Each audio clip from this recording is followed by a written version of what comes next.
Hello friends, good evening. कैसे आप सब? स्वागत है आपका फिर से आपके अपने यूट्यूब चैनल पर। और आज हम स्टार्ट करेंगे टाइम स्पीड डिस्टेंस का लेक्चर नंबर 16।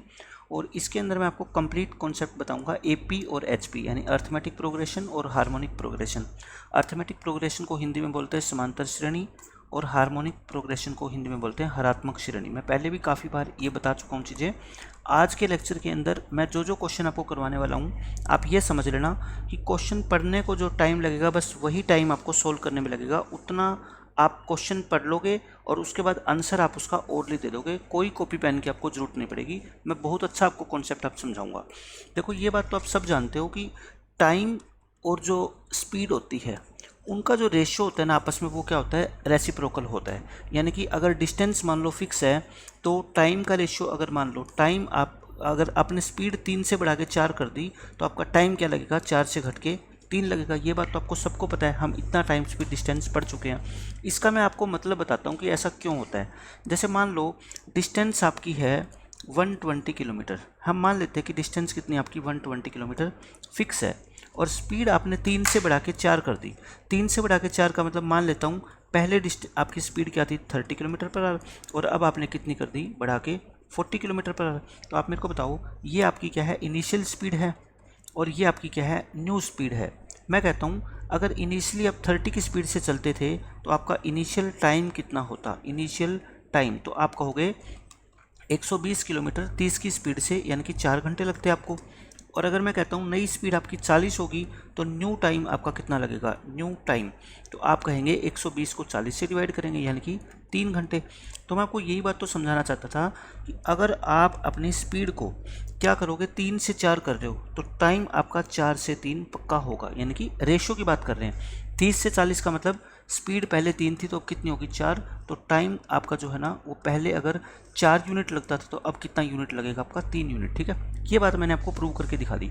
लेकिन ये तो अगर मान लो स्पीड है आपकी 3 और 4, अगर मान लो यहाँ पे 3 व्हीकल है, एक मान लो फिक्स्ड डिस्टेंस है और 3 व्हीकल है, एक मान लो है कार, एक मान लो है ट्रेन, और एक मान लो है बाइक।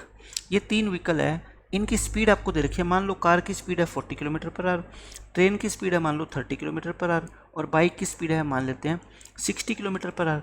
तो इनकी स्पीड का रेशियो बता दो आप बस मेरे को। स्पीड का रेशियो क्या है? आप कहोगे 4, 3 और 6 है। ये तो सबको पता है।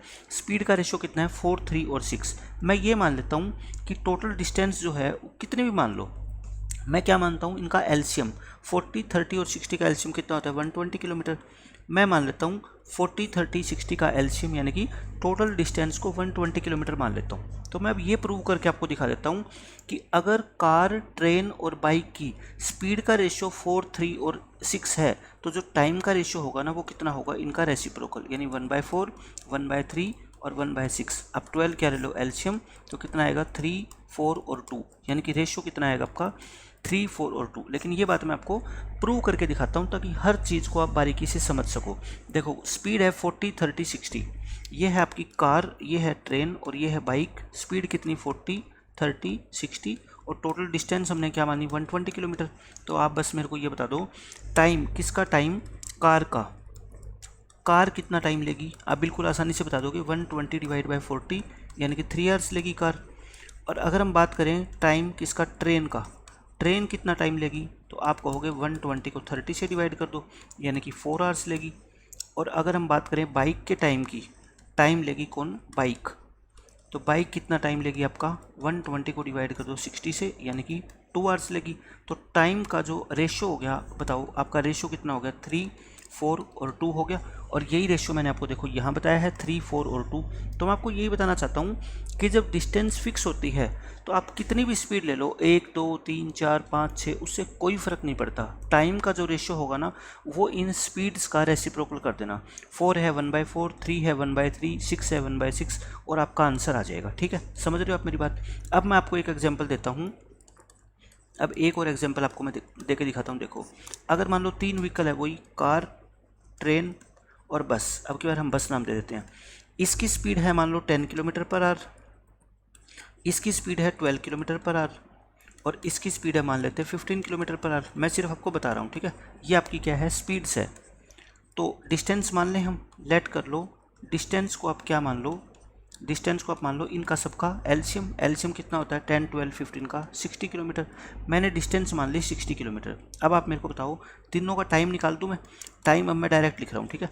देखो 60 को 10 से डिवाइड करोगे मतलब कि 6 आवर्स, 60 को 12 से डिवाइड करोगे मतलब कि 5 आवर्स, और 60 को 15 से डिवाइड करोगे यानी कि 4 आवर्स। इनका टाइम आ गया। तो देखो वही मैं आपको ये बताना चाहता हूँ कि अगर स्पीड का रेशो 10, 12 और 15 है तो टाइम का रेशो क्या होगा? 1/10, 1/12, 1/15, यानी कि 6, 5 और 4 हो जाएगा। लेकिन यहाँ पे मैंने एक खास एग्जांपल आपको दिया है। ये क्या आपका स्पेशल एग्जांपल है, जो मैं आपको आज का कॉन्सेप्ट समझाने वाला हूँ उससे रिलेटेड मैंने ये एग्जाम्पल दिया है। अगर आपको ध्यान हो, मैंने एवरेज स्पीड का टॉपिक बहुत डिटेल में आपको पढ़ाया है। एवरेज स्पीड आपको पता है क्या होती है, ठीक है। नहीं तो मैंने आपको पूरा लेक्चर पढ़ाया है कंप्लीट 1 घंटे का, उसके अंदर आप जाके देख सकते हो। एवरेज स्पीड के अंदर मैंने आपको एक खास बात बताई थी कि अगर मान लो सेम डिस्टेंस आप 10 की स्पीड से ट्रैवल करते हैं और कुछ उतनी ही दूरी आप 15 की स्पीड से ट्रैवल करते हैं, तो पूरी यात्रा की जो आपकी एवरेज स्पीड होती है वो कितनी होती है? 12 किलोमीटर पर आवर होती है। ये मैंने आपको याद भी करवाया था कि ये तो याद रख लो, 10 और 15 की एवरेज स्पीड हमेशा 12 निकल के आएगी और मैक्सिमम क्वेश्चंस में यही पूछा जाता है आपसे, ठीक है। अब आप देखो मैंने स्पीड को जानबूझ के जो है ना वो किस में लिया? आपको एवरेज स्पीड है ये तीनों। 10, 15 की एवरेज स्पीड कितनी होती है? 12। तो ये क्या होती है? आपकी एक हार्मोनिक प्रोग्रेशन होती है। क्या होती है? आपकी हार्मोनिक प्रोग्रेशन। मैं इसको हार्मोनिक प्रोग्रेशन क्यों बोलता हूँ HP? क्योंकि जो 12 होता है ना ये HP होता है, हार्मोनिक मीन होता है किसका? 10 और 15 का। क्योंकि हार्मोनिक मीन आप कैसे निकालते हैं? हार्मोनिक मीन 2 नंबर का अगर मेरे को निकालना पड़े A और B का, तो आप कैसे निकालते हो? 2AB/A+B। और एवरेज स्पीड भी तो ऐसे निकलती है 2xy/x+y। तो ये हार्मोनिक मीन ही होता है और कुछ नहीं होता, ठीक है। तो मैं आपको ये बताना चाहता हूँ कि अगर स्पीड वाली सीक्वेंस HP में बनेगी तो जो टाइम की सीक्वेंस है ना वो किस में बनेगी? AP अर्थमेटिक प्रोग्रेशन में बनेगी, समांतर श्रेणी में बनेगी। अगर आपने कभी पढ़ा हो +1 के अंदर कि AP और HP में क्या रिलेशन होता है, जो HP होती है वो कुछ और नहीं बल्कि AP की जो टर्म्स होती है ना उसका रेसिप्रोकल करके ही HP बनती है। यानी कि अगर मान लो मैं कहूँ 2, 5, 8 और 11, ये सबको पता है ये क्या है? आपकी AP है। इनकी टर्म का रेसिप्रोकल कर दोगे ना 1/2, 1/5, 1/8, 1/11, तो यही आपकी क्या होती है? HP होती है, ठीक है। हार्मोनिक प्रोग्रेशन होती है। तो मैं आपको यही बताना चाहता हूँ अगर स्पीड वाली सीक्वेंस हार्मोनिक प्रोग्रेशन है तो टाइम वाली सीक्वेंस क्या होगी? आपकी अर्थमेटिक प्रोग्रेशन AP होगी। क्योंकि मैंने आपको अभी तो बताया कि जो स्पीड और टाइम का जो रेशो होता है वो क्या होता है? एक दूसरे का रेसिप्रोकल होता है। तो अगर स्पीड वाली सीरीज AP बन गई तो ये HP बन जाएगी, ये HP बन गई तो ये AP बन जाएगी। तो आपको ये बात बहुत अच्छे से ध्यान होनी चाहिए, ठीक है।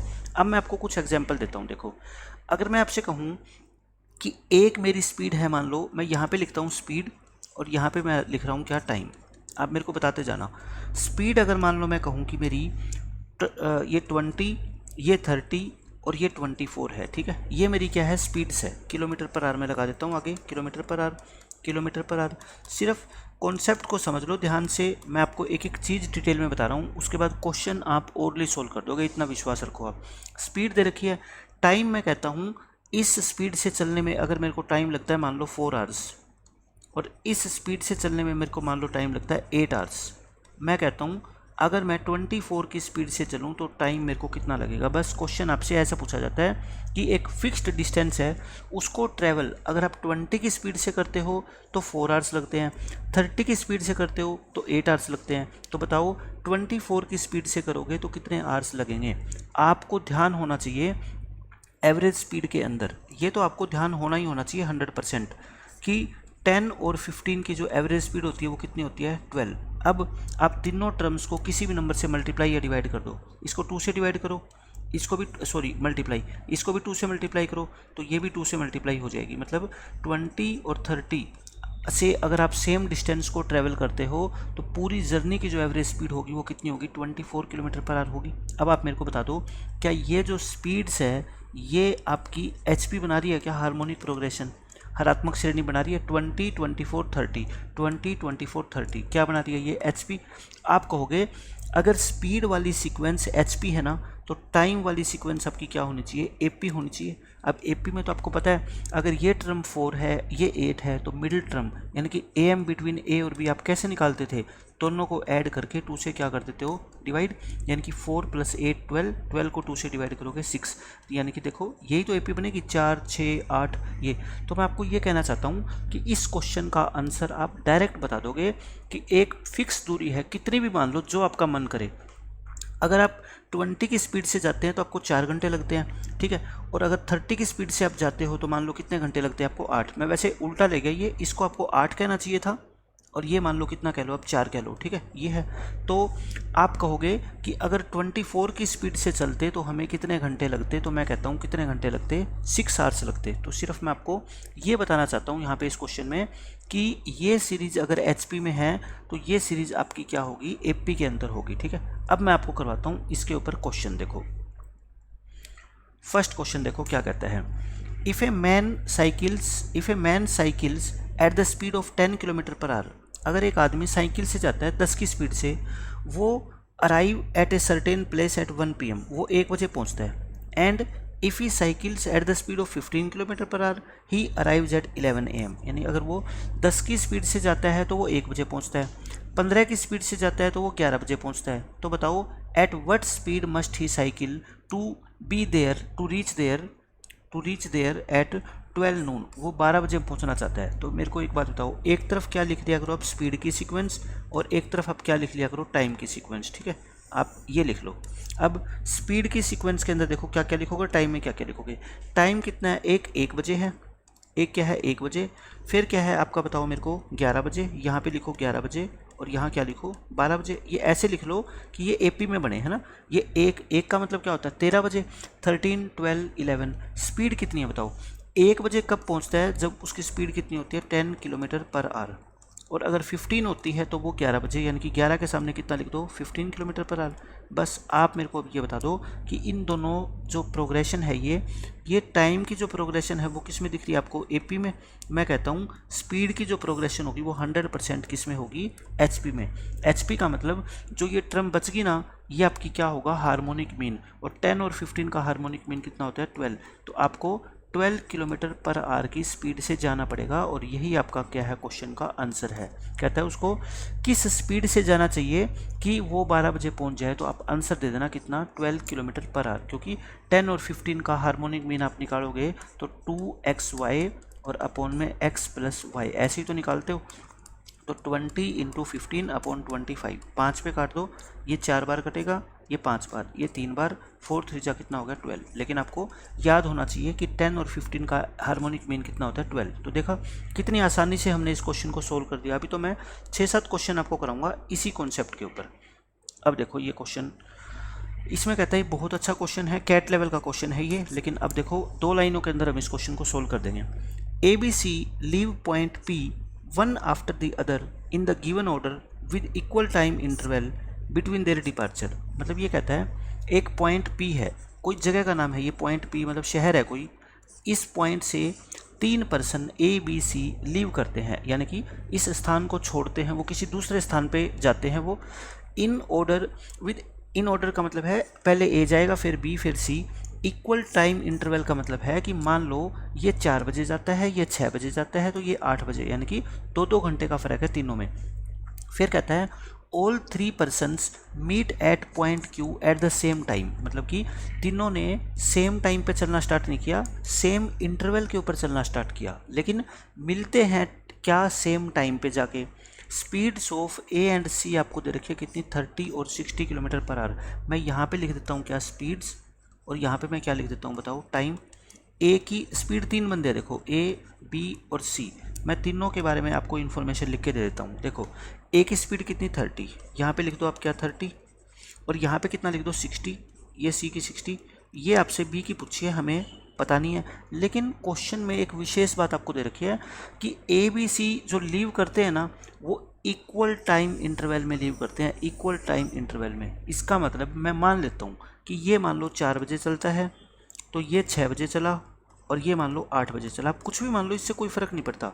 टाइम गैप इक्वल होना चाहिए, मतलब ये 2 घंटे बाद तो ये इससे 2 घंटे बाद, और ऑर्डर में चले हैं। तो मेरे को बताओ ये जो टाइम की सीक्वेंस होगी ये एपी नहीं होगी क्या हमेशा, क्योंकि 4, 6, 8 मान लो, 4-4 घंटे का गैप मान लो, कितने भी घंटे का गैप मान लो, वो एपी बनेगी। अगर ये एपी बनेगी तो ये किस में बनेगी, फिर एचपी बनेगी। ये तो आपको पता ही है, ये क्या बनेगी, हार्मोनिक प्रोग्रेशन। तो बीच वाली टर्म जो होती है वो क्या होती है, एचएम, हार्मोनिक मीन। तो ये कैसे निकालते हैं हार्मोनिक मीन, बताओ। बी की जो स्पीड होगी वो हार्मोनिक मीन होगा किसका, 30 और 60 का। तो 2 × 30 × 60 अपॉन में क्या होएगा आपका 30 प्लस में 60, बस क्वेश्चन खत्म। 2 × 30 × 60 और अपॉन में 90, ये 3 पे कटेगा, ये 20 पे, 20 2 40।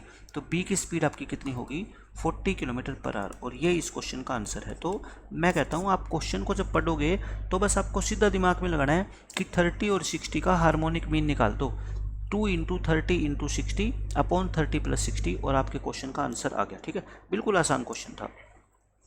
अब देखो नेक्स्ट क्वेश्चन, इस क्वेश्चन में भी यही है, बस इसके अंदर अपने को क्या दे दी, स्पीड दे दी, और क्या पूछ लेगा, टाइम पूछ लेगा। ABC start from the same place in the same direction with respective speed of 30, 40 and 60। आपको देखते ही पता होना चाहिए। देखो 2 चीज़ें तो आप याद रख लो, एक तो 10 और 15 की जो एवरेज स्पीड होती है वो कितनी होती है, 12। एक 30 और 60 की एवरेज स्पीड कितनी निकल के आएगी, हमेशा 40। क्योंकि ये चीज़ जब आपको याद होएगी ना, आपको देखते ही पता लग जाएगा कि ये स्पीड है ना, ये हार्मोनिक प्रोग्रेशन के अंदर है। ठीक है, बस क्वेश्चन खत्म। 3% है, देखो A, B और C।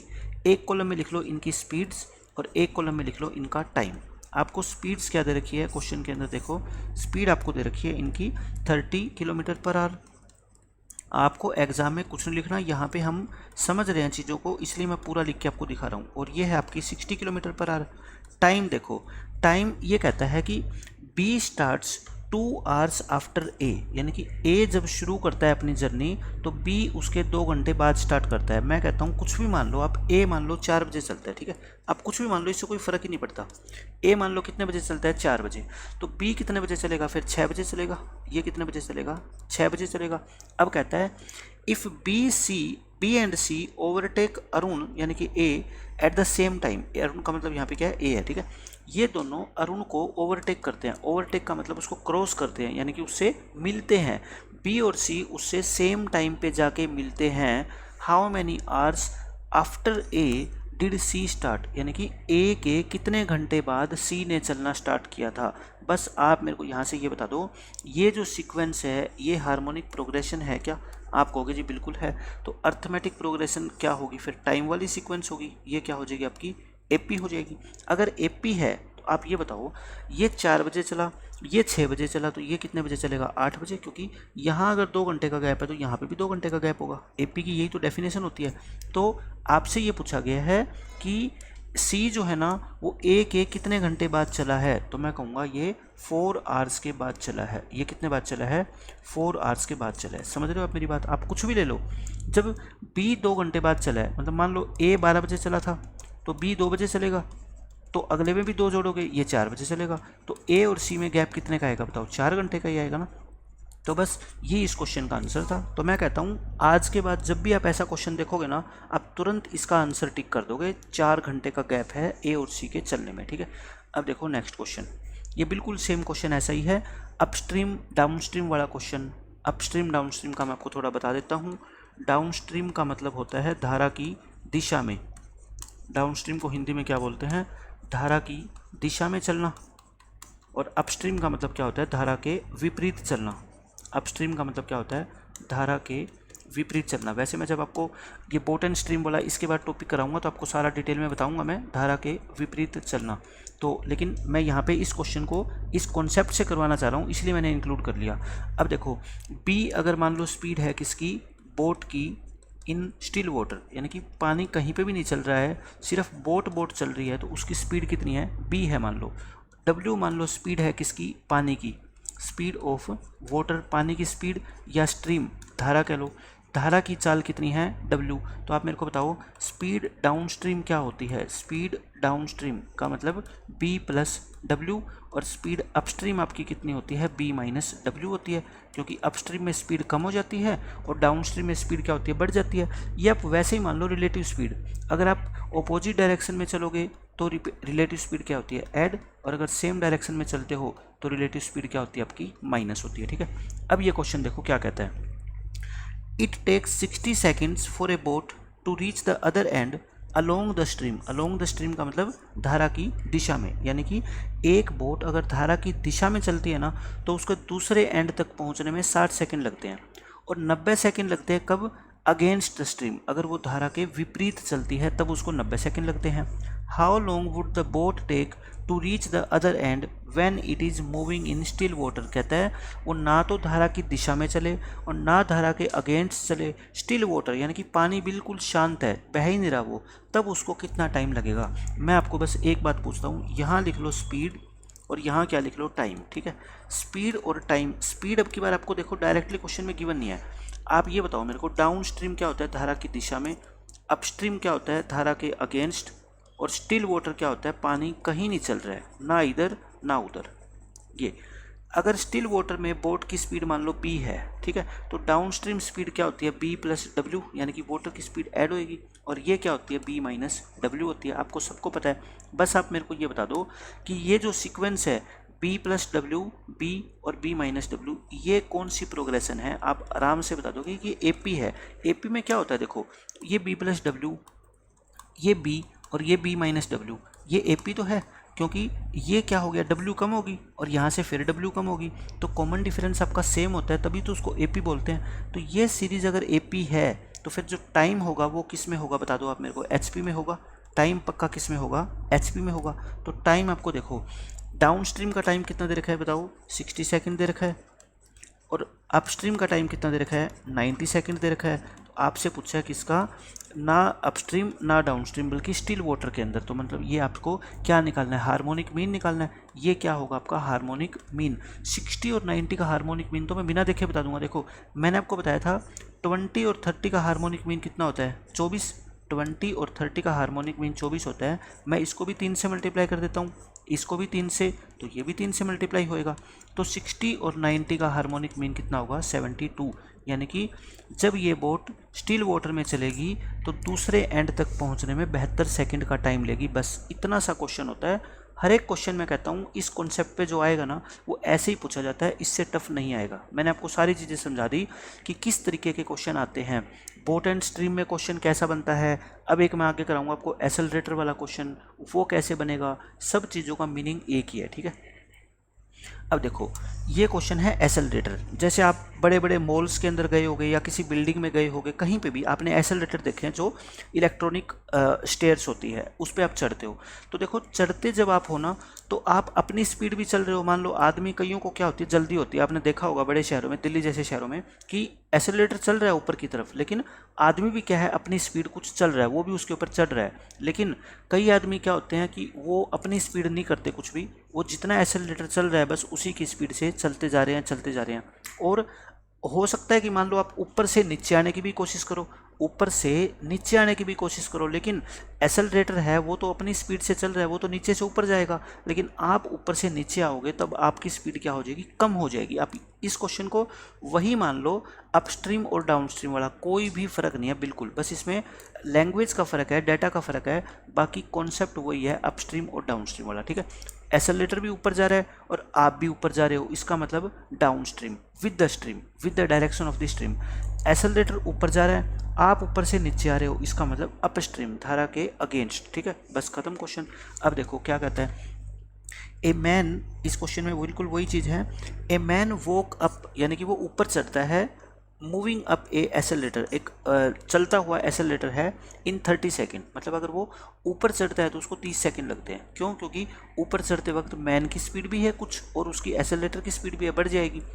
The same man can walk down, वो नीचे उतर सकता है, मूविंग अप एक्सेलरेटर। देखो मूविंग अप का मतलब है एक्सेलरेटर नीचे से ऊपर जा रहा है, ठीक है। ये जैसे सीढ़ियाँ बनी हुई है तो एक्सेलरेटर तो जो आपका है ना, यहाँ से लेके ऊपर की तरफ जा रहा है, लेकिन मैन नीचे उतर रहा है, ठीक है। ये यानी कि अगेंस्ट जा रहा है इसके 90 सेकेंड के अंदर। If his walking speed is same upward and downward, यानी कि चाहे वो ऊपर की तरफ जाए मैन, चाहे वो नीचे की तरफ आए, मैन की स्पीड पे कोई फ़र्क नहीं पड़ता। मैन अगर मान लो 10 किलोमीटर प्रति घंटा की स्पीड से चल रहा है तो वो ऊपर भी उसी स्पीड से जाएगा, नीचे भी उसी स्पीड से आएगा। जैसे बोट होती है। बोट अगर मान लो चाहे धारा के अगेंस्ट जाए चाहे धारा के विपरीत या धारा की दिशा में, बोट की स्पीड चेंज नहीं होने वाली, ठीक है। ओवरऑल स्पीड चेंज हो जाती है, क्यों? धारा की दिशा में जाएंगे तो स्पीड बढ़ जाएगी, क्योंकि जो वाटर है वो भी अपनी जोर लगाएगा, और धारा के अगेंस्ट जाएंगे तो स्पीड क्या हो जाएगी आपकी? कम। लेकिन बोट की स्पीड ना कम होएगी ना ज़्यादा।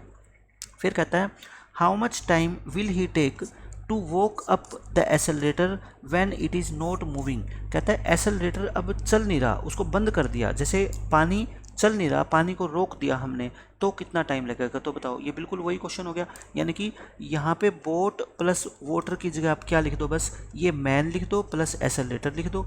मैन प्लस एसेलरेटर हो गया, फिर क्या हो गया? मैन अकेला हो गया, फिर मैन माइनस एसेलरेटर, यानी कि इसको मैं नाम दे देता हूँ वही क्या? Down stream. इसको मैं नाम दे देता हूँ क्या? Up stream. और इसको नाम दे दिया मैंने क्या? Still water. चीज़ बिल्कुल वही है, ठीक है। तो ये क्या होगी? इनकी स्पीड्स। अब आप मेरे को बता दो कि जो ये स्पीड्स की सीरीज़ आपको दिख रही है ये किस में दिख रही है? वही एपी में दिख रही है। तो टाइम की सीरीज़ किस में होगी? यहाँ पे मैं लिख देता हूँ टाइम। टाइम की सीरीज़ किस में होगी? हार्मोनिक प्रोग्रेशन में। आपको टाइम देखो, ऊपर चढ़ने का टाइम यानी कि ये दे रखा है 30 सेकंड, ये कितना दे रखा है आपको? 30 सेकंड। नीचे उतरने का टाइम कितना है? 90 सेकंड। तो आपको पूछा कि ऊपर चढ़ना है इस आदमी ने, लेकिन एसेलरेटर बिल्कुल भी नहीं चल रहा है, उसको रोक दिया गया, तो टाइम कितना लगेगा? तो मैं कहता हूँ आप क्या निकाल लो? 30 और 60 का क्या निकाल लो? हार्मोनिक मीन क्या होता है? 2 इंटू हार्मोनिक मीन क्या होता है आपका? 2 इंटू 30 इंटू 60 अपॉन में 30 प्लस में 60, ये होता है। तो सोल्व करो इसको, 30 प्लस में 60, सॉरी ये क्या आएगा आपका? 60। तो 2 इंटू 30 इंटू 60 अपॉन कितना आ गया? 90। ये 3 से कट गया, ये 20 कितना आ गया? 40। तो 30 और 90 का जो हार्मोनिक मीन होता है वो कितना होता है? 40। तो इसको 40 सेकंड का टाइम लगेगा। बिल्कुल सेम वही क्वेश्चन है। देखो हम कहाँ पे कोई मिस्टेक करके क्या, एक 30 है एक 90 है, सॉरी यहाँ पे मैं 60 लिख गया, यहाँ पे कितना है? 90 है। तो 2 इंटू 30 इंटू 90 अपॉन में 30 प्लस में 90, रियली सॉरी मैं इसको 60 लिख गया, बाकी सब कुछ सेम है, नीचे फिर गलत हो गया ना। 2 इंटू में 30 इंटू में 90 अपॉन में 120, 32 जा 60, ये 2 पे कट गया, ये 45। तो यानी कि 45 इस क्वेश्चन का क्या आ जाएगा आंसर? तो देखो क्वेश्चन सेम है, डाउन स्ट्रीम अपस्ट्रीम वाला बना दो, इसको एसेलरेटर वाला क्वेश्चन बना दो। अब आपके समझ आ गया कि ऐसे क्वेश्चन अगर पेपर में दोबारा पूछे जाते हैं तो आप उसका आंसर बहुत आसानी से दे दोगे, ठीक है। इसी कॉन्सेप्ट के ऊपर हम देखो ये क्वेश्चन करते हैं। इसमें कहता है a man could row a certain distance upstream, धारा के अगेंस्ट जाता है, अपस्ट्रीम का मतलब धारा के अगेंस्ट, 84 मिनट में। अगर वो सेम डिस्टेंस डाउनस्ट्रीम जाता है तो 9 minute less than he could row it in still water. बहुत अच्छा क्वेश्चन है, और देखो कॉन्सेप्ट वही लगेगा लेकिन लैंग्वेज को घुमा दिया। ये कहता है अगर अपस्ट्रीम जाता है ना तो 84 मिनट लगते हैं, अगर वो डाउनस्ट्रीम जाता है तो उसको 9 मिनट कम लगते हैं, लेकिन किससे कम लगते हैं? He could row it in still water, still water में जिस स्पीड से जाता है उससे 9 मिनट कम लगते हैं, ठीक है। How long will he take to row downstream, अगर वो डाउनस्ट्रीम जाए तो उसको कितना टाइम लगेगा? आप खुद देखो, ये मैं लिखता हूँ स्पीड और ये मैं लिखता हूँ टाइम। स्पीड तो आपको पता लग गया कि किस में होगी? एपी में होगी। अगर वो डाउनस्ट्रीम जाएगा, एक बार वो अपस्ट्रीम जाएगा और एक बार वो स्टिल वाटर में जाएगा, ठीक है। आप समझ रहे हो मेरी बात? स्टिल वाटर में जाएगा। अगर स्टिल वाटर की स्पीड W है, मान लो कितनी है W, तो डाउन स्ट्रीम की स्पीड कितनी होगी बताओ? B प्लस W, यानी कि बोट प्लस W, और ये क्या होगी? P minus W। तो ये तो आपको कन्फर्म हो गया कि जो स्पीड्स है वो किस में है? AP में है। टाइम किस में होगा आपका? HP में होगा। कितना कितना आपको टाइम दे रखा है देखें, देखो अपस्ट्रीम जाता है तो 84 मिनट लगते हैं, अपस्ट्रीम वाले में कितना लिख दो बताओ? 84 मिनट लिख दो। आपसे क्वेश्चन में पूछा क्या गया है? डाउन स्ट्रीम का टाइम पूछा गया है। मैं डाउन स्ट्रीम के टाइम को क्या मान लेता हूँ? x। जो पूछा गया हो ना उसको x माना करो, ताकि जब ऑप्शन का आपको यूज करना पड़ेगा तो डायरेक्ट आप उस x की वैल्यू को सब्स्टिट्यूट करके देख सको, ठीक है। ये एक बहुत इंपॉर्टेंट फंडा होता है मैथमेटिक्स में। अब आप मेरे को बताओ स्टिल वाटर के अंदर इसको कितना टाइम लगेगा? ये कह रखा है जब वो डाउन स्ट्रीम जाता है तो स्टिल वाटर की अपेक्षा उसको 9 मिनट कम लगते हैं। तो स्टिल वाटर में 9 मिनट क्या लगेंगे? ज़्यादा लगेंगे, यानी कि यहाँ पे टाइम कितना लगेगा आपका? x प्लस 9 लगेगा। आप मेरे को बता दो अगर ये हार्मोनिक प्रोग्रेशन है तो क्या आप x की वैल्यू यहाँ से नहीं निकाल सकते? बहुत आसान है भाई। ये क्या है? हार्मोनिक मीन है, और हार्मोनिक मीन का जो फॉर्मूला होता है वो क्या होता है? 2 इंटू ए इंटू बी अपॉन में a प्लस में b, यही तो होता है। लेकिन अब अगर आप इसको क्रॉस मल्टीप्लाई करके सोल्व करोगे तो ये बन जाएगी क्वाड्रेटिक इक्वेशन, जो हो जाएगा आपके लिए मुश्किल। मैं कहता हूँ ऑप्शन का यूज कर लो। आपसे डाउनस्ट्रीम पूछिए और डाउनस्ट्रीम को मैंने क्या माना था, इसलिए x माना था। ऑप्शन का यूज करता हूँ मैं, x को क्या पुट करके देखता हूँ मैं 63, देखो सेटिस्फाई होएगा क्या। x को 63 पुट करोगे तो ये कितना आएगा आपका 72, ये कितना आएगा आपका 63, ये 84 और 63 में 84 जोड़ोगे तो आपका कितना आएगा 147। अब देख लो काट के क्या दोनों साइड इक्वल आती है क्या, देखते हैं इसको। 7 पे काट दो, 9 बार कटेगा, ये 21 बार और ये 4 बार कट गया। 9 चौके 36, 36 को 2 से करोगे 72, दोनों तरफ 72 और 72 आ गया। तो आपका पहला ही ऑप्शन क्या हो जाएगा इसका करेक्ट, मतलब कि पुट करके देखना है आपको और कुछ भी नहीं। मैं सिर्फ आपको कॉन्सेप्ट समझा रहा हूँ कि कितना मुश्किल क्वेश्चन ये बना सकते हैं। इस कॉन्सेप्ट के ऊपर मैंने सारे के सारे क्वेश्चन आज के लेक्चर में इंक्लूड कर लिए। इसके अलावा आपको कोई भी क्वेश्चन इस कॉन्सेप्ट के ऊपर कहीं मिलने वाला है नहीं। अब देखो नेक्स्ट क्वेश्चन, ये बिल्कुल सिंपल क्वेश्चन दे दिया इसने।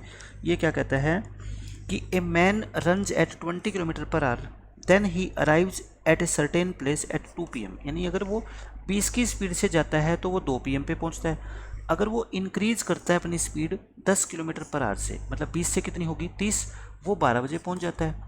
Eight what speed must he run to get there at 1 PM। यानी कि देखो यहाँ पे लिख दो टाइम और एक जगह क्या लिख दो आपकी स्पीड। टाइम कितना है देखो, एक बार 2 PM है, एक बार 12 PM है और एक बार वो पहुंचना चाहता है 1 बजे। तो आप मेरे को बस ये बता दो, जो ये टाइम का रेशियो आपको दिख रहा है, ये टाइम की सीक्वेंस ये किस में AP में है, तो स्पीड की सीक्वेंस किस में होगी, हार्मोनिक प्रोग्रेशन में होगी। स्पीड क्या क्या दे रखी है, 20 की स्पीड से चलता है तो 2 बजे पहुंचता है 20 किलोमीटर पर आवर। और फिर क्या है, ये 10 की स्पीड बढ़ा देता है तो मतलब ये 12 बजे पहुंच जाता है, तो 10 बढ़ाएगा तो 30 हो जाएगी। अब आपसे ये पूछिए तो ये तो बता दो क्या होगा, हार्मोनिक मीन होगा ना इनका, और 20 और 30 का हार्मोनिक मीन कितना होता है 24। यानी कि इसको 24 की स्पीड से चलना चाहिए तो वो 2 और 12 की बजाय 1 बजे पहुंच जाएगा। ठीक है, तो सारे के सारे क्वेश्चन एक जैसे है, कॉन्सेप्ट आपका बिल्कुल सेम वही रहने वाला है। अब ये देखो इस कॉन्सेप्ट के ऊपर बेस्ड सबसे डिफ़िकल्ट लैंग्वेज, लेकिन मैं कहता हूँ बस क्वेश्चन पढ़ने में समझने में जितना टाइम लगेगा वही लगेगा, क्वेश्चन का आंसर तो आप ऑलरेडी बता ही दोगे, ये तो कन्फर्म है। इसमें कहता है a boy is walking along the direction of 2 parallel railway tracks. ये देखो ऐसे 2 रेलवे ट्रैक बने हुए हैं पैरेलल, एक ये रेलवे ट्रैक है एक ये रेलवे ट्रैक है। यहाँ इन दोनों के ऊपर क्या चल रही है, ट्रेन चल रही है। इसके ऊपर जो ट्रेन चल रही है ना वो ऐसे चल रही है सेम डायरेक्शन में, मतलब कि पहली ट्रेन आई, फिर 10 मिनट के बाद दूसरी ट्रेन आई, फिर उसके 10 मिनट के बाद तीसरी ट्रेन आई, वो सेम डायरेक्शन में जा रही है। और यहाँ पे जो ट्रेन आ रही है ना वो इधर जा रही है, वो क्या जा रही है, इधर जा रही है। और लड़का यहाँ पे है, कहीं बॉय खड़ा है, बॉय खड़ा है, तो देखो बॉय मान लो इधर जा रहा है, मान लेते हैं बॉय इधर जा रहा है, तो इन ट्रेन्स की रिस्पेक्ट में तो बॉय क्या है सेम डायरेक्शन में जा रहा है और इनकी रिस्पेक्ट में बॉय क्या है अपोजिट डायरेक्शन में जा रहा है। तो समझ गए आप, ठीक है, सेम डायरेक्शन अपोजिट डायरेक्शन। तो on the one of these tracks trains are going in same direction at equal intervals. Equal interval पे ट्रेन सेम डायरेक्शन में जा रही है, ये ट्रेन इधर, ये ट्रेन इधर, ये ट्रेन इधर, मतलब कि बॉय की सेम डायरेक्शन। सेम डायरेक्शन का यहाँ पे मतलब है कि बॉय की सेम डायरेक्शन। एक ही ट्रैक के ऊपर ये थोड़े कि एक ट्रेन यहाँ जाएगी एक ट्रेन यहाँ आएगी, फिर तो टक्कर हो जाएगी इनकी। ट्रेन तो ऐसे ही जा रही है लेकिन बॉय जिधर जा रहा है उसी डायरेक्शन में, सेम डायरेक्शन का ये मतलब है, ठीक है। And on the other track trains are going in opposite direction at equal interval. तो मैंने ये डायग्राम बना के आपको समझा दिया। The speed of every train is same, सभी ट्रेन की स्पीड सेम है। In one direction the train crosses the boy in every 30 minutes. यानी कि मान लो ये ट्रेन है ये वाली, ये बॉय को हर एक 30 मिनट में क्रॉस करती है। एंड दूसरी डायरेक्शन में जो जाने वाली ट्रेन है वो 20 मिनट्स में क्रॉस कर देती है। मतलब ये मान लो कितना है आपका 30 मिनट्स, कुछ भी मान लो, इससे कोई मतलब नहीं है मेरे को। और ये है मान लो कितना 20 मिनट्स। तो ये कहता है after how much time will 2 conjugative trains going in same direction will cross the boy if the boy does not move at all. यहाँ पे तो बॉय भी भाग रहा है b की स्पीड से, लेकिन अब कहता है बॉय बिल्कुल भी नहीं भागता, वहीं खड़ा रहे। तो ये ट्रेन या तो ये ट्रेन और या फिर ये ट्रेन इस बॉय को कितनी देर में क्रॉस कर जाएगी। आप बस मेरे को ये बता दो कि एक मैं बना देता हूँ किसकी स्पीड्स की टेबल और एक मैं बना देता हूँ किसकी टाइम की टेबल। ट्रेन की स्पीड मान लो t है तो इस ट्रेन की स्पीड भी क्या है t, क्योंकि आपको क्वेश्चन में गिवन है कि speed of each train is same. तो अगर मान लो सेम डायरेक्शन का केस है, केस किसका है सेम डायरेक्शन का, एक केस किसका है बता दो, ऑपोजिट डायरेक्शन का। ऑपोजिट का मतलब बॉय और ट्रेन की, और एक क्या है, स्टिल। स्टिल का मतलब लड़का कहीं नहीं जा रहा, लड़का सिर्फ वहीं पे खड़ा है, ट्रेन अपनी स्पीड से चलेगी। तो मेरे को बताओ, ट्रेन अगर अपनी स्पीड से चलेगी तो उसकी स्पीड कितनी होगी, टी। अगर अपोजिट डायरेक्शन में चलेगी तो स्पीड क्या हो जाएगी, ऐड होएगी, क्योंकि विपरीत दिशा का मतलब क्या होता है, टूवर्ड्स ईच अदर। जिधर ट्रेन चल रही है लड़का उसके विपरीत चल रहा है, तो दोनों की स्पीड क्या हो जाएगी, जुड़ जाएगी। यहाँ पे स्पीड क्या होगी, माइनस। अब आप मेरे को बता दो, ये जो स्पीड का रेशियो है, ये वाली जो सीक्वेंस है, ये किस में है, एपी में है। तो टाइम की सीक्वेंस किस में होगी, आपकी एचपी में होगी। तो बस क्वेश्चन तो आपका खत्म ही हो गया यहाँ समझते ही। ये टाइम कितना है देखो, एक सेम डायरेक्शन में कितना टाइम लगता है इसको, 30 मिनट, और अपोजिट डायरेक्शन में तो कितना, 20 मिनट। तो पूछा है इसमें कितना टाइम लगेगा, तो इनका हार्मोनिक मीन, और 20 और 30 का हार्मोनिक मीन कितना होता है, 24 मिनट। तो बस ये 24 मिनट ही इस क्वेश्चन का क्या है, आंसर है। मैंने डायग्राम बना के आपको सब कुछ समझा दिया। मेन मैं आपको ये दिखाना चाहता हूँ कि कैसे कैसे क्वेश्चन एग्जाम में आ सकते हैं, और आप इस कॉन्सेप्ट का यूज कहाँ कहाँ पे कर सकते हैं, ठीक है। तो आई थिंक आपको आज के लेक्चर में ये सारी की सारी चीज़ें समझ आ गई, और आज के बाद अगर ऐसा क्वेश्चन पेपर में पूछा जाता है तो क्वेश्चन को देखते ही आप समझ जाओगे कि ये वही एपी और एचपी वाला कॉन्सेप्ट है। तभी मैंने 7-8 क्वेश्चन जो ना अलग अलग वैरायटी के लिए हैं, कोई अपस्ट्रीम डाउनस्ट्रीम वाला, कोई एक्सेलरेटर वाला, एक ये पैरेलल ट्रैक वाला, ठीक है, एक साइकिलिंग वाला, ताकि आपको क्वेश्चन की वैरायटी से ये पता लग सके कि क्वेश्चन बन कैसे कैसे सकते हैं, ठीक है। लैंग्वेज का भी बहुत फ़र्क होता है। आपने मान लो पहला ऐसे क्वेश्चन कभी पढ़ा ही नहीं, पेपर में आप देखोगे तो आपको पता नहीं लगेगा पहली बार में कि ये वही कॉन्सेप्ट है। लेकिन मेरी कोशिश ये रहती है कि जितने भी अच्छे क्वेश्चन एग्जाम में आए हुए हैं वो एक बार आपको करवा दिए जाए, ठीक है। तो आज के लेक्चर में हम रखते हैं इतना ही, मिलते हैं फिर नेक्स्ट लेक्चर में। टाइम स्पीड डिस्टेंस के भी मैं काफ़ी चीज़ें और आपको पढ़ाऊँगा, और तब तक आप पढ़ते रहिए, खुश रहिए, बाय बाय, टेक केयर।